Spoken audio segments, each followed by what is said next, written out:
Ay, mga Diyas, bali papalitan na natin ng switch yung ating motor. Yung ating Honeywell switch kasi nag-ano na yung kanyang sa signal light. Minsan hindi na siya nag-function.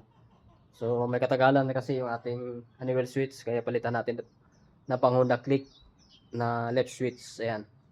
Meron sa passing light dito. Hazard. Ayan.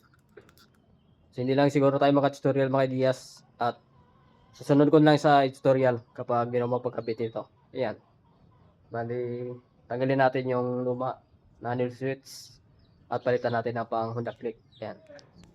Kasi nagma-malfunction ito. Yung sa signal light niya, ito yung kadalasan issue sa mga Honeywell switch sa kanyang signal light. Ayan.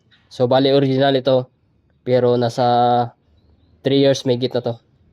At wala namang problema dito banda. Sa switch, sa passing light, sa low and high, sa hazard. Wala.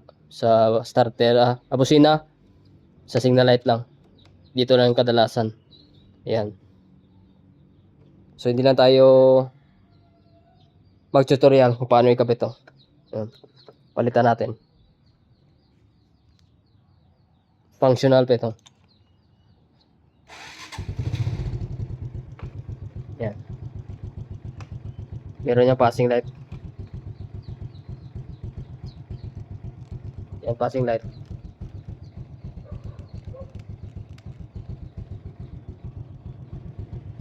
Sa signal light, hindi na siya gumagana. Yan. Ito lang yung isa. Pero sa hazard, meron. Yan, meron yung hazard.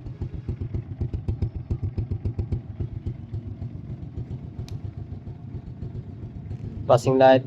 Switch ng ilaw, meron yan.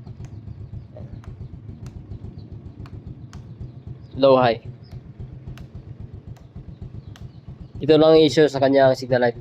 Busina meron. Yan. So palitan na natin kasi may katagalan na to. Yan. Meron ako mga tutorial nito sa Raider 155. Sa tie switch meron na rin. Yan, marami na tayong kinabit. So bali dito para bago naman. Ito na ang kapit natin pang Honda Click. Meron siyang hazard. Dito may passing light. Low, high. Yan. Busina. Signal light. Bali sa Honda. Yan.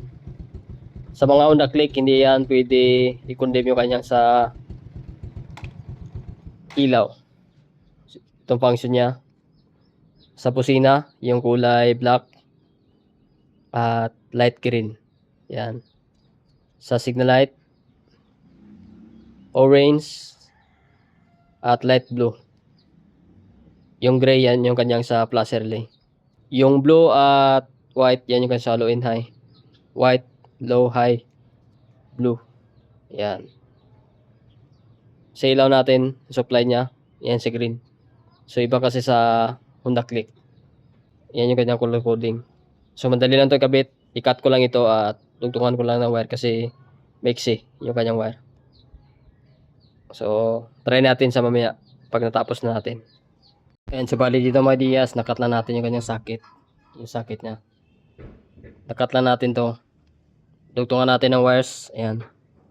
Cut natin yung wire ng Honeywell switch. Dugtong natin ito. Bali ito na mga Diyas, nakabit na natin. Try natin. So bali ito sunod, palitan ko lang to. Yung ganito. Design.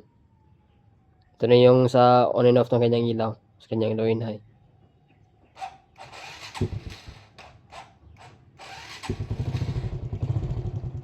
Hazard.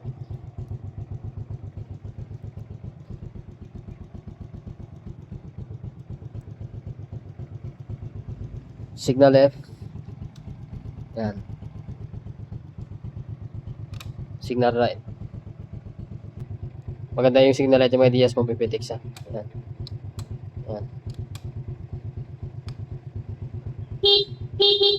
So, meron sa passing dito.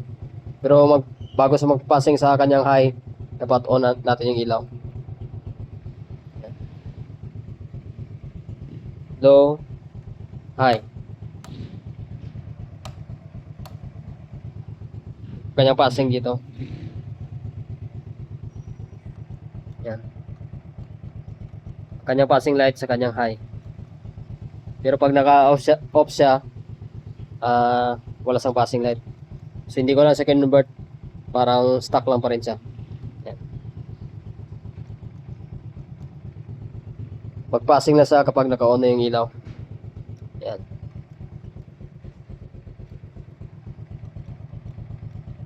Pero pwede naman niya mag-ideas kahit naka-off siya.